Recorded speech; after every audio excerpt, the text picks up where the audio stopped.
just this idea of, I'm going to sort of jump off of the idea of accessibility and add in an element of playfulness. I think the ability to experiment in a space where you don't need to be, you don't always need to be right, but you can still be the custodian of a space, like a gracious host, like as a leader, for instance, to be a gracious host of a space. And I think that there are sometimes, you know, to make this sort of specific, there's sometimes this, and again, it's sort of it's a narrative. I think it's somewhat of a universal narrative that gets, I think it has in some ways sort of historical and evolutionary underpinnings. But something that we did touch upon briefly in a conversation that we had before was just sort of saying, just because something is a certain way doesn't mean that we have to be victims to it moving forward. I mean, assuming that it's a closed loop, that the individual is formed by the community and the community is formed by the individuals.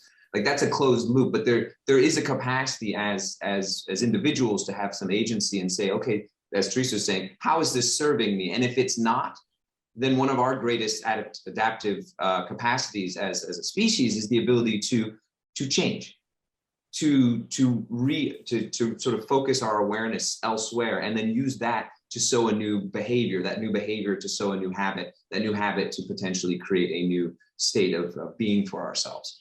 Can I just leap in with one quick little thing? Because I know we want to hear from everybody, but I'll just say that experimentation, trying something new, because my work is theater-based, I bring in professional actors as part of my coaching strategy. So, and Sam does too with his work. And so you bring a professional actor in and you let people in a safe, consequence-free rehearsal environment experiment with some different ways of being and expressing themselves as leaders and engaging with people that they either find difficult or intimidating.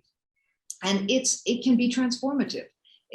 But you kind of have to give them a safe environment to try something new before you nudge them out and expect them to, you know, change the way that they're working with people. Because to Adrian's point, I think the idea that men particularly, but I think women too, are reluctant to put themselves in a vulnerable situation when they feel that the stakes are high and face may be lost, their reputation may be damaged, or they may take a wrong step. They need to have that security. Thank you for that, Teresa and Sam. Sam, did you have more to add? Go ahead. The final point is just sort of a yin and yang thing where you marry the sort of the rational with the emotional. You know, that's what role playing can really help to do. It's that it's participatory.